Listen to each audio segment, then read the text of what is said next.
Hey, Shalom, Shalom.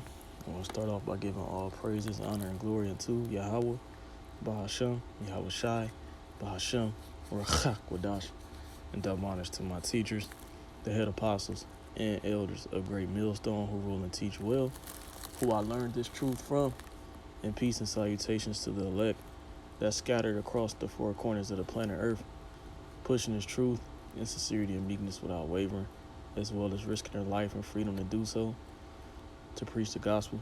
This is your brother Aisha from the GMS Cleveland Church, back with another lesson in Lord Wilderness quick and edifying to one of the Lord's elect. And this lesson is going to be on the Lord is only coming back to save the Israelites, starting with the elect. Okay, because this is sparked by a conversation I had with an Israelite foreigner at my job, and I didn't really go deep down into the scriptures telling them, he's an Israelite, and I'm an Israelite, and none of that, I just pretty much told him the Lord is coming back to save the Israelites, starting with the elect, okay, and also Paul was writing to Israelite foreigners, okay, that were claiming to be Gentiles, you see, but that went so above and beyond over his head, because the Christian ideology, okay, which was the true Christian and pure Christian doctrine, okay, which Yahweh Ba'ashem Yahweh Shai, okay, gave to the disciples, it has been tainted by who? Esau, even the self-proclaimed white man, okay, mostly pretty much during slavery, saying the Lord he taught the southern kingdom as well as the northern kingdom that the Lord is coming back to save all people, man, which is that's not true, man. The Lord is only coming back to save the nation of Israel, starting with the elect, man. I'm going to prove it through the precepts, and then I'm going to close out. This is the book of Matthew 24:31. And he shall send his angels with the great sound of a trumpet, and they shall gather together his elect from the four winds, from one end of the heaven, even unto the other. I'm going to read it again. Matthew 24:31. And he shall send his angels with the great sound of a trumpet. Okay, the angels is talking about who? The chariots, okay? With the great sound of a trumpet, the trumpet is going into the last trump, which is the nuclear missiles being shot off in America, Babylon, and hitting America, Babylon, the Great, okay? As well as around the four corners of the planet Earth, too. And they shall gather together his elect from the four winds, from one end of heaven to the other. So the nation of Israel, specifically the elect, as well as the nation, is scattered amongst the four corners of the planet Earth, man. Why? Due to the curses. Okay, Deuteronomy 64. And he shall scatter thee amongst all nations. Okay, and thou shalt worship gods they have neither known, either wood or stone, roughly paraphrased. Okay, the nation of Israel is scattered amongst all heathens, and this is prophecy. Okay, let's go into this word elect. Let's see what it says.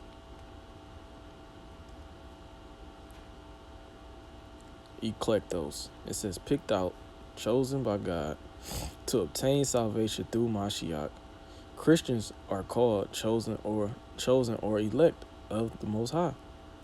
Okay, it says choice, select, the best of its kind or class, excellence, preeminent, applied to certain individual Christians. Now, who were if you understand the word Christian, okay, it was really a derogatory term that was given to the believers of Yahweh Shai, who the world ignorantly calls Jesus Christ. Okay, now who were the first Christians? Who are the real Christians? It's talking about the Israelites, man. Okay, the Lord is only coming back to save the nation of Israel, starting with the elect, man. Okay, all the other heathens are going into captivity, man. Okay, and not all nations, the nation of Israel, look like blacks, Hispanics, and Seminole, Native American Indians, man. You also have them scattered amongst all heathen nations, man. Okay, they're gonna look like Moab. They're gonna look like Ammon. They're gonna look like Edomites, man. They're gonna look like Elamites, man. Okay, they're gonna look like Hamites, man. Okay, this is why he says he's gonna gather his elect from the four corners, bro. All right, from the four winds. Okay, then I'm gonna go to another precept proving that the nation of Israel, that Paul was talking to Israelite foreigners scattered amongst all the heathens, man. Okay, this is the book of Hosea 8:8. Israel is swallowed up. Okay. Now shall they be among the Gentiles, as a vessel wherein is no pleasure. Yeah, and this is physically, not physically, but this applies to the northern kingdom. Okay, when they went into captivity under the Assyrian king Shalmaneser the fifth. Okay, and they were swallowed up. Okay, and they were among what? The Gentiles. Okay, the heathen nations. Okay, as a vessel wherein there is no pleasure. But this is something that applies to all the whole nation, because the Lord has, he said he was going to send us into captivity amongst all nations. And he also said he's going to deliver us from those that are scattered abroad, man. Okay? Oh, let's go to that. Okay? The book of James, chapter 1 and verse 1. It says, James, a servant, and this is James, the brother of Yahushua. Okay, a servant of the Most High and of the Lord Yahushua Mashiach, to the 12 tribes which are scattered abroad, greeting. Okay, and this is milk.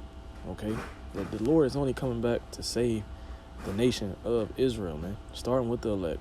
Okay, but that was I believe it was Psalms 106 that I was reading earlier, because he was so bent on the Lord's coming back to save Gentiles. Paul's talking to Gentiles, which he's not, man. Okay, if you read this chapter, it says Israel's rebelliousness and the Lord's deliverances, man. Read the book of Judges. Israel was scattered amongst the heathen back then, and what? The Lord sent them a deliverer, man. So this is nothing new. This is a continuous cycle that happens to the nation of Israel, man. We go into captivity because we worship false gods. We go off, and the Lord sends a deliverer, man. Okay, this time he's going to send his only begotten son, Yahushua. And he's going to deliver his elect, and the 2/3 of the nation of Israel is going to die here, man. Okay, by thermonuclear fire. But this is the book of Psalms. The book of Psalm 106 and verse 34.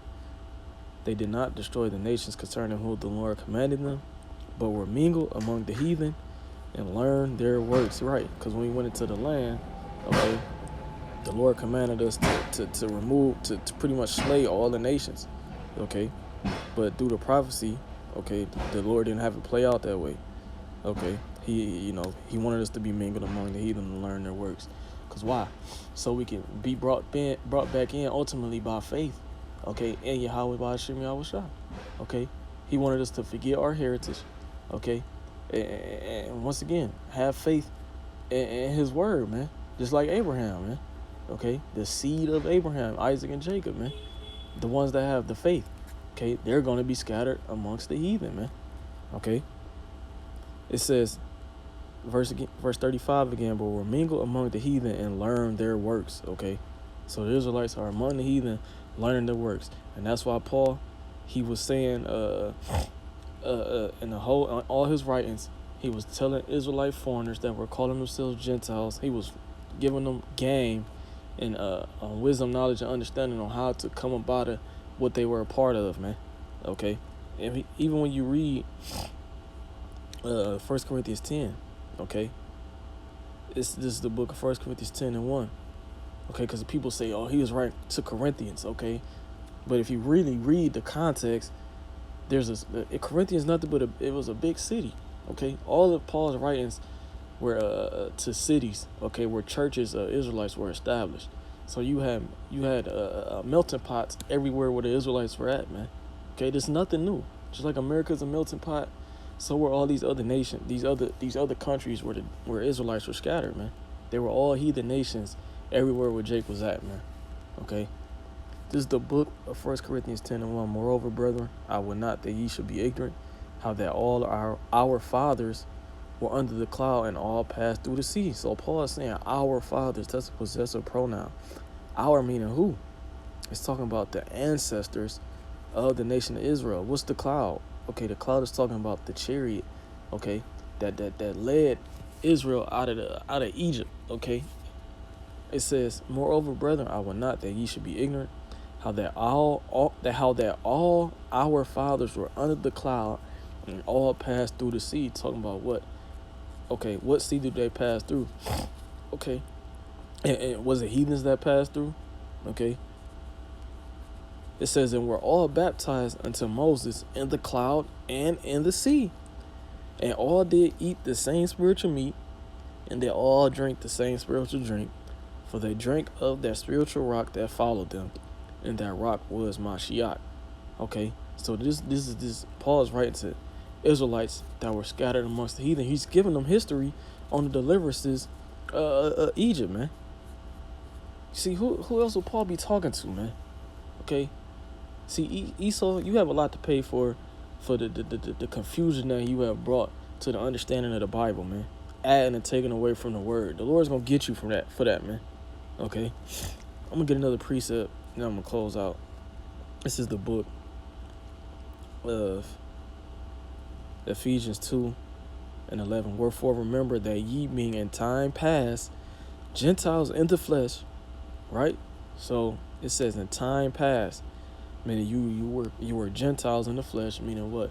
You were doing the things of the heathens, worshiping other gods, eating, being breaking the law, statutes, and commandments of Yahweh Bashem Yahweh Shai. That's what you were doing. Eating pork, committing adultery, shaving off your beard, okay, sleeping with your close relative, sister, you see, being a mo. Okay, wherefore remember that ye being time past Gentiles in the flesh, who were called uncircumcision by that which is called the circumcision in the flesh made by hands. See, so if you understand the history. Dylan, stop by the bullpen, please. Dylan, stop by the bullpen, please. Dylan, stop by the bullpen, please. Yeah, so Slocky, I'm at work. But yeah, if you understand the history of the uncircumcision and the circumcision, you have to go all the way back into the Old Testament, okay? Because it was a covenant that the Lord made with the nation of Israel, starting with Abraham. Okay, really it was starting with it was a covenant that the Lord made with Abraham, and he passed it on to Isaac and Jacob passed it on to his 12 sons, and so forth and so on.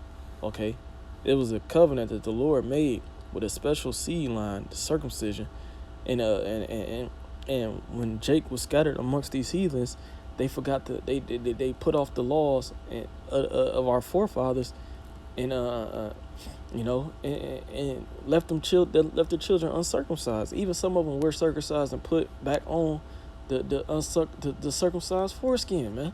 This is talking to Israelites, man. All Paul's writings were to Israelites, man.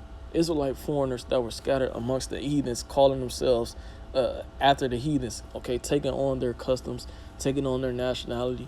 Just like, for instance, okay, for me, I used to call myself African American, okay, or I used to call myself an American, but really, I'm a Gadite of the tribe of the nation of Israel. You see, so it's that simple, man. Okay, it's that simple, man. Okay, verse 12, that at that time you were without Mashiach, being aliens, right, separated from the commonwealth of Israel, and strangers from the covenants of who was the promise given to? Read Romans the 9th chapter, man. You can go into that whole chapter, man. The promise was given to the covenants of promise was given to who? The nation of Israel, man. Having no hope and without the Most High in the world. Okay, it says, but now in Mashiach Yahweh Shai, ye who sometimes were far off are made nigh by the blood of Mashiach. And who did he sacrifice himself for? The Lord sacrificed himself for the nation of Israel. Go read the book of Isaiah, the 53rd chapter, man. Okay, his blood was shed for the nation of Israel, man. So I'm going to close out, Lord, want us to edify something quick. I want to give all praises, honor, and glory to Yahweh Ba'ashem, Yahweh Shai Ba'ashem, or Kodash. Double honors to my teachers, the head apostles and elders of Great Millstone, who will teach will, and peace and salutations to the elect. Call Yahshua Shalom.